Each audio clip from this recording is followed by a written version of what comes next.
وبركاته.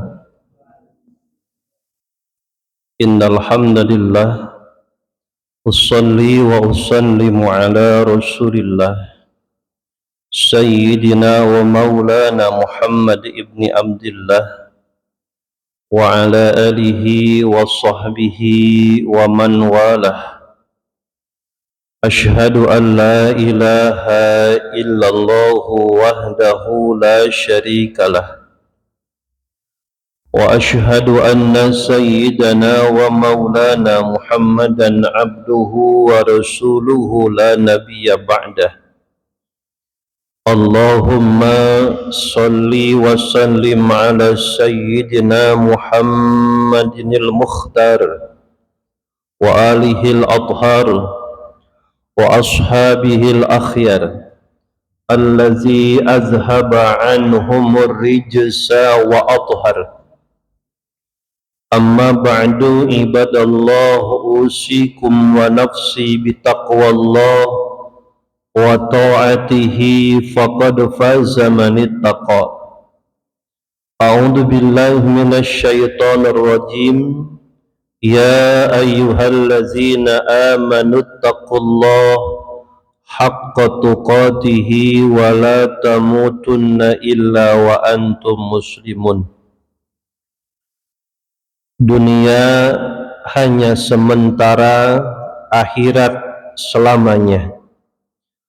Oleh karena perjalanan menuju akhirat itu amat panjang, maka secara kaidah kehidupan, perjalanan yang panjang memerlukan bekal yang banyak. Bekal terbaik seorang hamba menuju Tuhannya, fatazawwadu fa inna khairaz zadi taqwa. Berbekallah karena bekal terbaik seorang manusia dalam rangka menapaki jalan kodrat di akhiratnya adalah nilai ketakwaan, ketundukan ibadah, waspada, ngerasa masing punya hati bahwa manusia diciptakan bukan hanya sekedar menikmati fasilitas. Semua yang digunakan, dipakai, dimanfaatkan manusia, kullukum mas'ulun, akan dipertanyakan. Yang miskin akan ditanya apa yang digunakan dalam kemiskinannya. Jika yang miskin saja akan dipertanyakan, apalagi yang kaya. Rakyat dengan keterbatasannya akan ditanyakan apa yang digunakan dan dimanfaatkannya selama dia menjadi rakyat. Jika rakyat ditanyakan, maka pemimpin lebih daripada itu. Maka edukasi tarbiyah Rasulullah sallallahu alaihi wasallam ke semua bermuara pada disiplin dalam keimanan. Sampai-sampai Syekhul Hijaz, guru besar negeri Hijaz pada masanya, Syekh Nawawi Al-Bantani, mengomentari kitab Syu'abul Iman, cabang-cabang keimanan, sampai beliau memperjelas 77 cabang keimanan.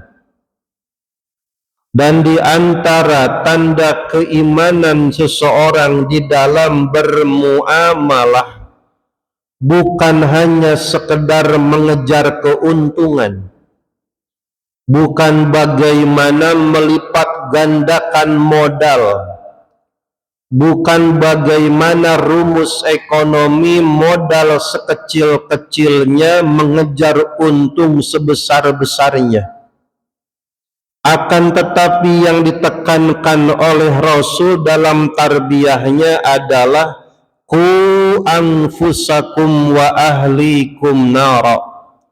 Jaga selamatkan diri kalian dan keluarga kalian. Rasul menegaskan, lahmun nabata minal haram fannaru aulabi.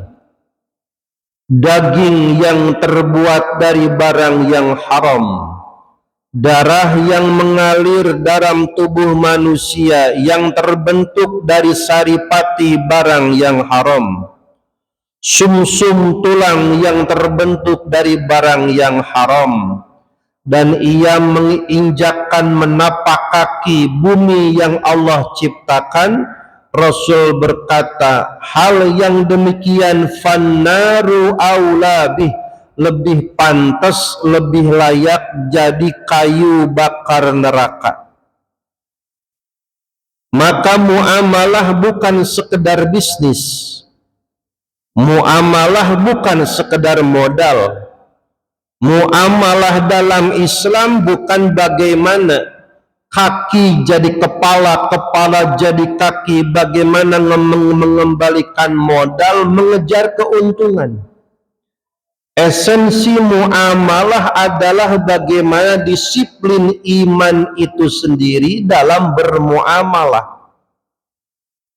Maka orang yang beriman, imannya bukan hanya di mushola saja, imannya bukan hanya di atas sejadah saja, imannya bukan hanya di masjid saja, imannya bukan hanya ketika memakai koko saja, memakai gamis saja, memakai peci, aksesoris agama saja, tetapi di mana dan dalam keadaan apapun iman itu harus hidup dan melekat.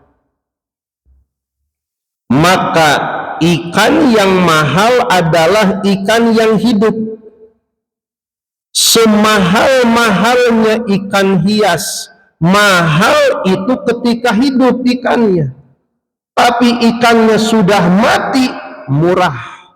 Seperti itu manusia bila mana melepaskan daripada keimanannya, beriman hanya di tempat ibadah, beriman hanya di atas sejadah, beriman hanya di mushola, beriman hanya di masjid, beriman ketika tahajud, beriman ketika sholat duha, beriman ketika memutar tangannya daripada tasbih. Selain itu imannya copot.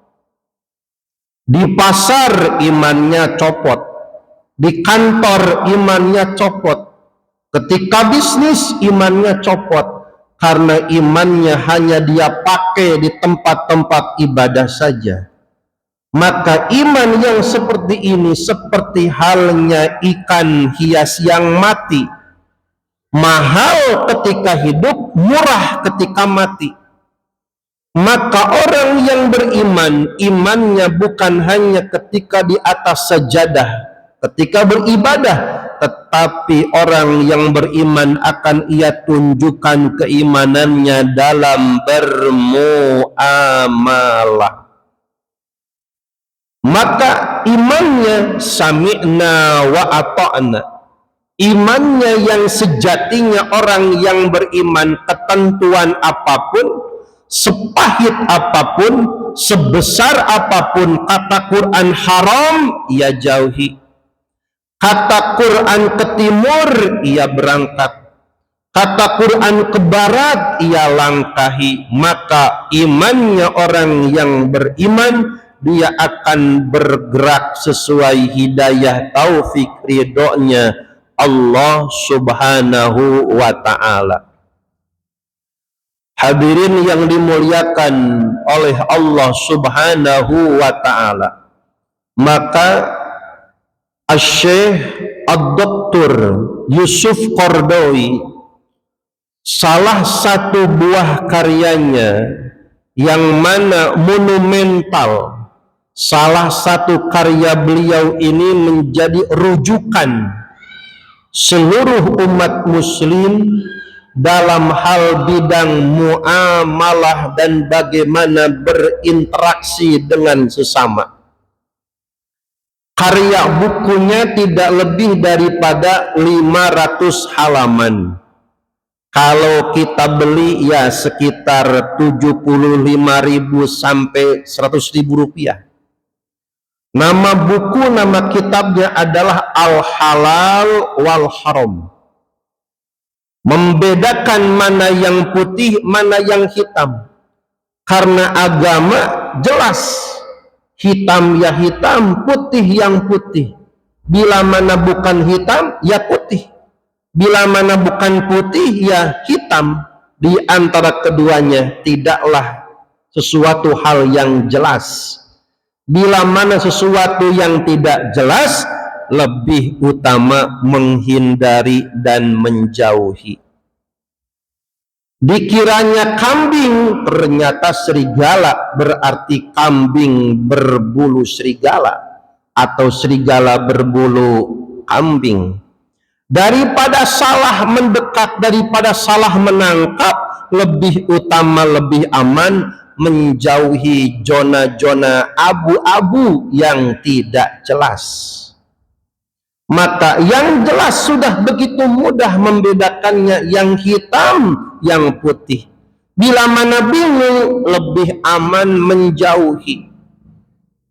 Maka Asy-Syaikh Ad-Doktor Yusuf Al-Qardawi merumuskan daripada ulama-ulama salafun sholih, memberikan wejangan tuntunan bagaimana tarbiyah Rasulullah Sallallahu Alaihi Wasallam dalam bermuamalah.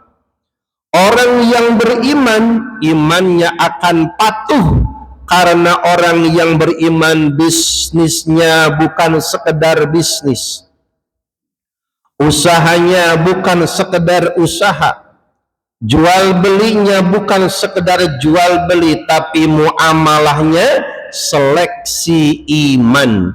Sejauh mana imannya mengontrol hak dan batil, halal dan haram di dalam muamalahnya.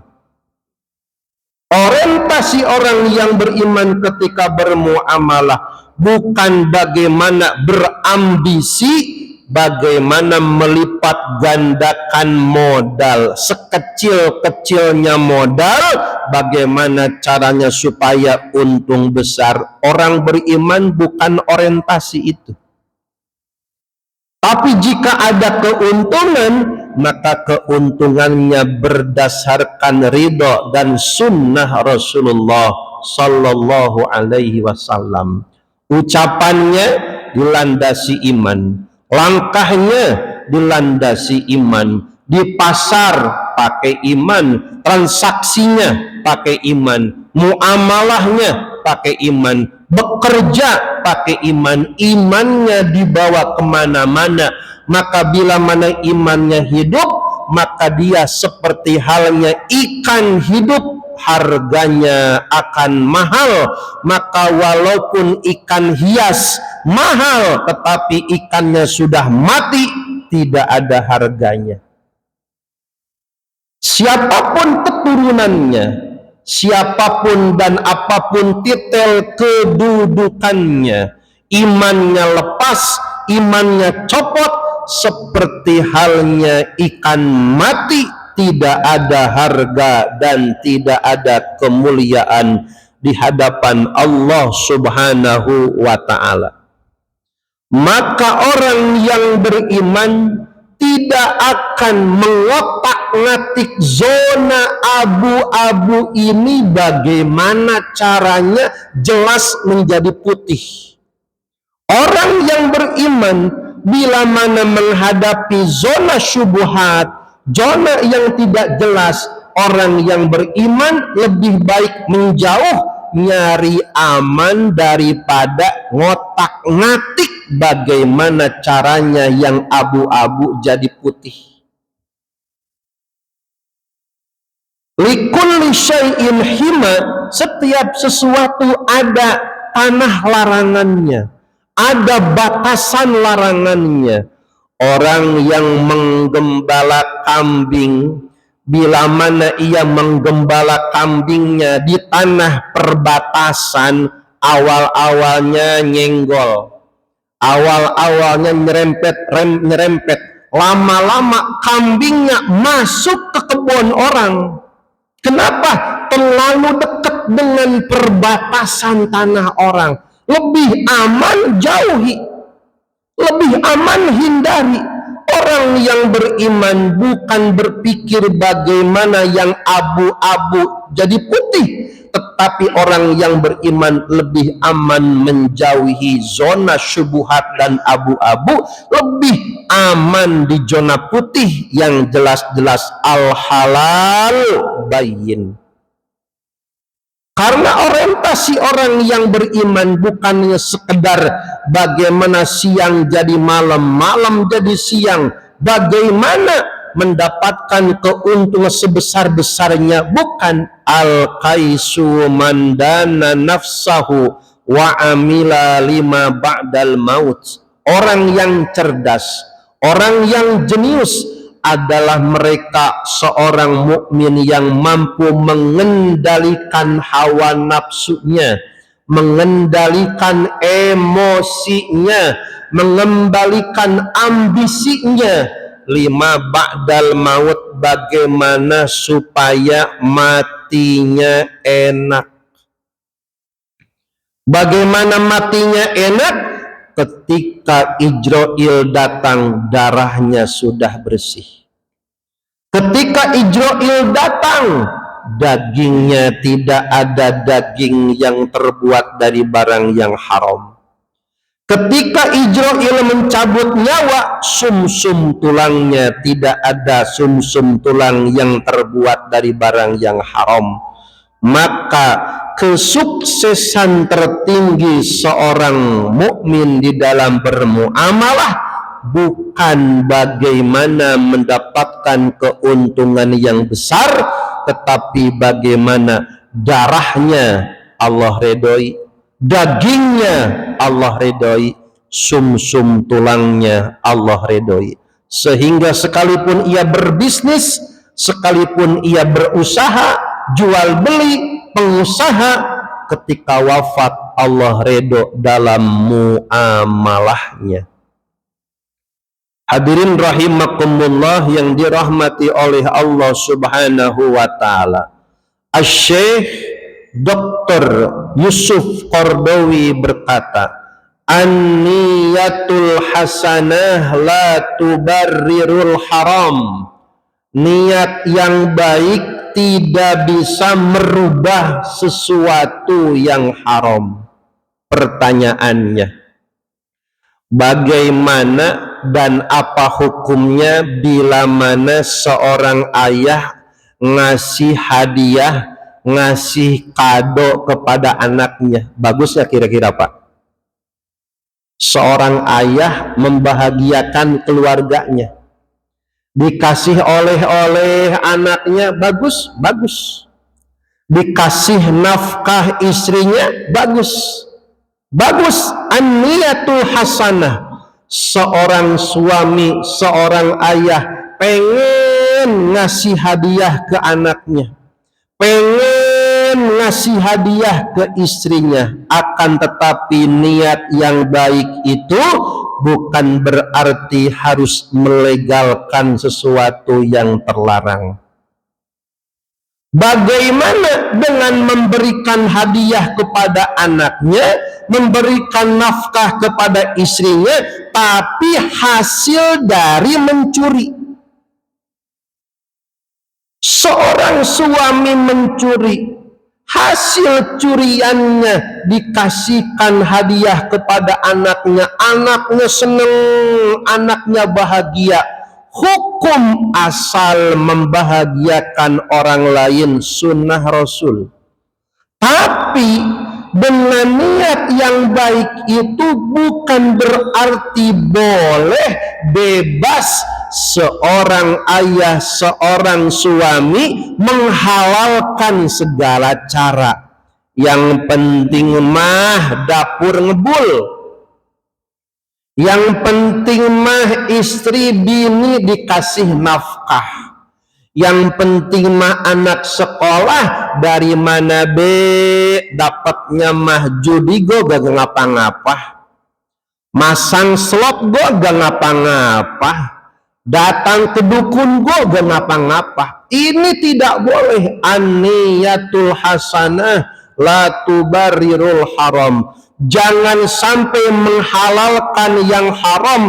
Sudah tahu riba haram, jual beli licik haram, manipulasi haram, tapi dia berambisi bagaimana saya pulang bisa membahagiakan istri, bisa membahagiakan anak, yang penting bawa duit banyak, terserah bagaimana caranya. An-niyatul hasanah la tubarirul haram.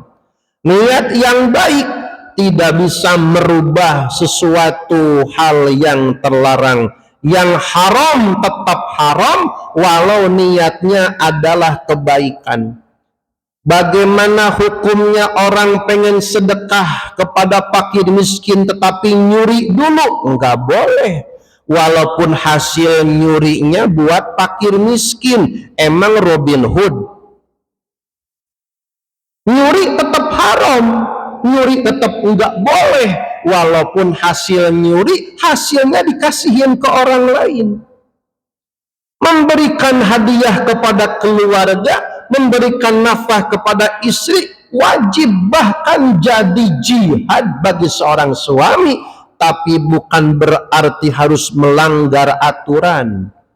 Orang yang di dalam keimanannya teguh lebih baik kepanasan, lebih baik kehujanan. Maka ulama berkata, lebih baik tangan kotor dan hasilnya bersih daripada tangannya bersih tapi hasilnya kotor.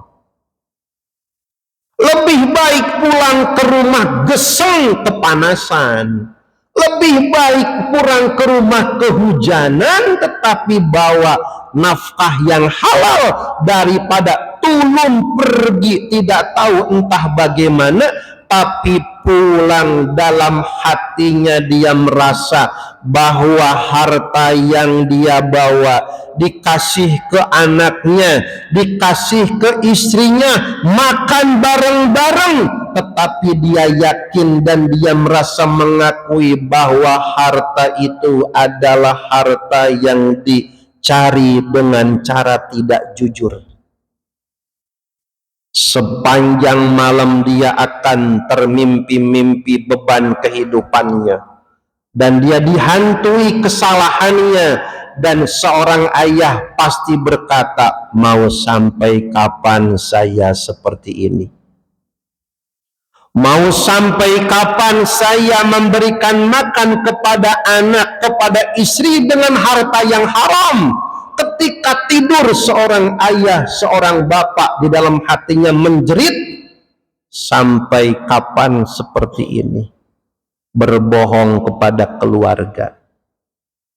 Maka suksesnya seorang ayah, suksesnya seorang kepala rumah tangga, suksesnya seorang suami ketika tangannya kasar walau dengan kapalan, jidatnya terpapar panas matahari, pulang ke rumah dalam keadaan letih, lelah, kepanasan, berkeringat, tetapi apa yang dia genggam ridhonya Allah Subhanahu wa Ta'ala, di sanalah ada kebebasan daripada setan. Maka walaupun sedikit ia makan lezat nikmat, tapi bila mana harta yang haram, tidur pun tidak akan nyenyak. Dia jujur sejujur-jujurnya. Sebesar apapun uang saya di ATM, saya tahu uang itu hasil dengan cara yang tidak benar. Aset apapun yang dia miliki, hatinya berkata, saya tahu aset ini dulu nyarinya dengan cara yang tidak baik. Dan itu hati kecilnya pasti berkata, mau saya pertahankan atau saya bagaimana? Itulah perjuangan orang yang beriman. Maka muamalahnya bukan hanya berambisi bagaimana modal berkali lipat mendapatkan keuntungan, Orientasi orang yang beriman muamalahnya adalah mardhatillah, mengharap ridhonya Allah Subhanahu wa taala. Untung nomor sekian, tetapi muamalahnya adalah seleksi keimanan. Hadirin rahimakumullah yang dirahmati oleh Allah Subhanahu wa taala. Ada sebuah kisah yang amat menginspirasi bagaimana tanggung jawab seorang ayah, tanggung jawab seorang suami. Ada seorang sahabat bernama Abu Dujanah Al-Ansari. Abu Dujanah ini adalah salah satu sahabat yang ikut perang Uhud. Uhud adalah sebuah tempat kurang lebih 5 km dari kota Madinah Al-Munawwarah. Dari Masjid Nabawi sudah kelihatan bukit Uhud, di mana pernah terjadi perang yang begitu dahsyat. 700 kaum muslimin melawan 3.000 kaum kafir. Saat mulanya menang, akan tetapi karena tidak ada kedisiplinan, yang awalnya kaum muslimin menang tetapi mereka kalah karena tergiur dengan ghanimah, harta rampasan. Di antara sahabat yang ikut perang Uhud adalah Abu Dujanah. Abu Dujanah ini punya sebuah kebiasaan yang Rasul bertanya-tanya, kenapa? Karena Abu Dujanah ini ketika selesai sholat berjamaah, Assalamualaikum, Assalamualaikum, langsung pulang ke rumahnya. Rasul bertanya-tanya, ini sahabat kenapa? Setiap sholat maghrib isya terutama malam, setelah salam terburu-buru langsung pulang menuju rumahnya. Suatu ketika Rasul salam, Rasul langsung memanggil, ya Abu Dujanah, wahai Abu Dujanah, kemari. Saya lihat engkau setiap selesai sholat terburu-buru pulang ke rumah. Kenapa? Tolong jelaskan kepada saya. Ada masalah apa? Ada kendala apa? Apakah engkau tidak senang berlama-lama duduk di masjidku? Apakah engkau tidak senang berzikir setelah sholat bersamaku? Apakah engkau membenciku sehingga engkau ketika selesai salam engkau tidak mau zikir bersamaku di masjid ini dan engkau terburu-buru pulang ke rumah? Abu Dujanah ditanya oleh Rasulullah, kenapa engkau setiap sholat langsung pulang? Ya Rasulullah, yang melatar belakangi setiap sholat aku langsung pulang menuju ke rumahku. Ya Rasul, rumahku berdempetan dengan rumah seorang munafik, seorang Yahudi, yang mana di depan rumah si Yahudi ini ada satu pohon kurma, yang mana pohon kurma itu tangkainya sudah melewati ke halaman rumahku. Lanjut, kenapa? Setiap malam pohon kurma yang dimiliki oleh Yahudi ini diterpa angin dan kurmanya berjatuhan di halaman rumahku. Lanjut, kenapa masalahnya? Kenapa saya terburu-buru pulang setelah sholat ya Rasul? Saya buru-buru pulang ke rumah, tujuannya adalah memungut, mengambil semua kurma yang jatuh dari pohon yang dimiliki oleh Yahudi itu. Khawatir kurma yang jatuh ke halaman rumahku dimakan oleh anak-anakku, sehingga anak-anakku memakan kurma dari barang yang haram. Setiap malam aku harus seperti itu. Aku tidak ingin darah daging anakku memakan barang yang haram dari kurma yang dimiliki oleh pohonnya orang lain. Lanjut, kenapa? Kenapa engkau harus terburu-buru? "Ya Rasulullah, suatu ketika aku terlambat pulang ke rumah."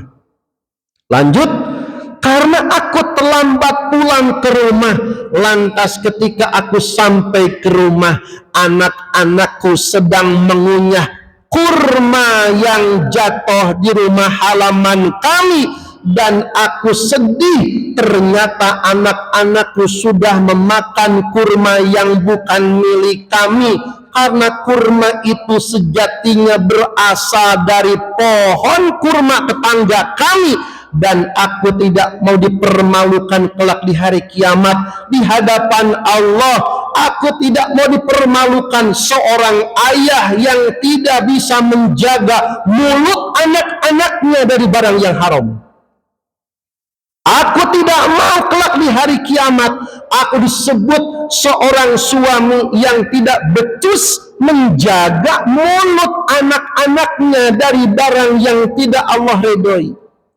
Ketika aku menemukan anak-anakku sedang mengunyah kurma dari pohon tetanggaku, aku segera memasukkan telunjukku ke mulut anakku supaya kurma yang sudah dimakan oleh anakku dimuntahkan kembali. Dan aku berkata, "Wahai anakku, jangan engkau permalukan ayahmu ini kelak di hari kiamat, karena ayahmu tidak bisa menjaga mulut dan perut anaknya dari barang-barang yang haram." Ketika Abu Dujanah menceritakan ini, Rasulullah berderai air mata. Sedih. Ternyata ada sahabat sebegitu berimannya menjaga keluarga dari barang yang haram, sampai harus meninggalkan zikir ba'da sholat, sampai harus meninggalkan Masjid Nabawi, sampai harus meninggalkan bersama Rasul demi menjaga kehormatan keluarganya dari barang yang haram. Seperti itulah sahabat Rasulullah sallallahu alaihi wasallam. Ketika Rasul sudah mendengar uraian alasan Abu Dujanah, Rasul masih basah pipinya dengan linangan air mata. Sedih seorang Rasul, seorang pemimpin mengetahui ada umatnya yang begitu bermasalah tentang ekonomi dapurnya, dan Rasul tidak tahu keadaan sahabatnya sebegitu prihatin, sehingga mereka lebih memilih kelaparan, lebih memilih tidak makan daripada kenyang dengan barang yang haram. Abu Dujanah berkata di hadapan Rasul, "Ya Rasulullah, kami lebih senang dalam keadaan lapar daripada kami kenyang dengan barang yang haram." Ketika itu Rasul berkata, "Emang pohon kurma itu milik siapa?" "Milik tetangga kami ya Rasul, orang munafik." Dicarilah informasi siapa sebenarnya yang punya pohon kurma ini. Ditanya, ternyata informasi didapat. Disamperin sama Rasul, "Hei fulan, sampean yang punya pohon kurma ini, betul? Berapa mau dijual?" Enggak bakal dijual. Kalaupun dijual, cash, no kredit, no tempo. Oke, kata Rasul. Mau berapa dijualnya? Lebih baik daripada pohon kurma ini. Ketika Rasul tawar-menawar dengan si munafik pemilik pohon kurma ini, datang Abu Bakar Siddiq radhiyallahu anhu mendengar ucapan dan tawar-menawarnya Rasul. Kata Abu Bakar, "Saya beli dengan bandingan 10 pohon kurma, lebih baik daripada ini." Kata munafik, "Deal." Jadi selesailah ceritanya pohon kurma dibeli. oleh Abu Bakar. Kata Rasul, wahai Abu Bakar, harta yang engkau keluarkan akan aku ganti, karena ini adalah urusan Nabi dengan umatnya, bukan urusanmu dengan dia. Apa yang terjadi? Ketika pulang si munafik yang memiliki pohon kurma ini, dia berkata kepada istrinya, istriku, tahu nggak, hari ini aku mendapatkan keuntungan berlipat ganda. Emang kenapa, Bang? Pohon kurma di depan rumah kita udah dijual, dibeli sama orang dengan bandingan 10 kurma lebih baik daripada pohon kurma kita. Kita untung besar. Ditambah lagi mereka bodoh. Orang munafik nyebut Abu Bakar bodoh, nyebut Rasul bodoh. Kenapa emang? Walaupun mereka sudah membeli kurma kita, tetap kurma kita ada di depan rumah kita, tidak akan kita serahkan kepada mereka. Dasar munafik. Apa yang terjadi? Orang munafik berkata, walau sudah dibeli Rasul, pohon kurmanya tidak akan berpindah. Apa yang terjadi? Di malam itu, ketika si munafik tertidur, di pagi harinya, ala kulli hal biiznillah, karena izin Allah subhanahu wa ta'ala, pohon kurmanya pindah ke halaman rumah sahabat tersebut tanpa ada bekasnya. Bekas pohon kurma di halaman si munafik seakan-akan tidak pernah ada pohon kurma. Pohon kurmanya pindah ke halaman rumah sahabat yang menjaga kehalalan harta demi anaknya. Seperti itulah bagaimana sahabat radhiyallahu anhu memperjuangkan pikirnya, waktunya, dirinya, sampai-sampai mereka meninggalkan sholatnya, pergi ke rumahnya. Jangan sampai anak-anaknya makan buah kurma yang tergeletak, yang tersebar di halaman rumah mereka, padahal kurma itu berasal dari pohon kurma tetangga. Seperti itulah para sahabat mengajarkan orang beriman, ya ayyuhallazina amanu qu anfusakum wa ahlikum nara wa quduhan nasu wal hijarah. Wahai orang-orang yang beriman, jaga dirimu, jaga keluargamu, karena kayu bakar neraka selain daripada batu adalah badan-badan manusia yang terbentuk darah, daging, sumsum tulangnya dari barang yang haram. Pantas Rasul berkata, lahmun nabata minal haram fannaru aulabih. Darah, daging, sumsum tulang dari barang yang haram lebih layak, lebih pantas menjadi kayu bakar nerakanya Allah subhanahu wa ta'ala. Maka orang yang beriman, bisnisnya, muamalahnya, jual belinya bukan berambisi bagaimana mendapatkan keuntungan berlipat ganda, tetapi bagaimana mendapatkan rizki yang Allah ridhoi di dalam muamalahnya. Mudah-mudahan Allah subhanahu wa ta'ala jaga keimanan kita, jaga muamalah kita, dan Allah bukakan pintu-pintu keberkahan dalam harta untuk bekal ibadah. Yakin harta yang halal akan membawa keberkahan, keselamatan dunia dan akhirat. Allahumma inna nas'aluka rizqan halalan thayyiban katsiran mubarakan fih ma'a mardatika bijalali ya Allah ya Rahman ya Rahim. Kita akhiri hamdalah alhamdulillahi rabbil alamin. Rabbana atina fid dunya hasanah wa fil akhirati hasanah wa qina adzabannar. Subhanakallahumma wa bihamdika asyhadu an la ilaha illa anta Astaghfiruka wa atubu ilaik. Akhiru kalam, assalamualaikum warahmatullahi wabarakatuh.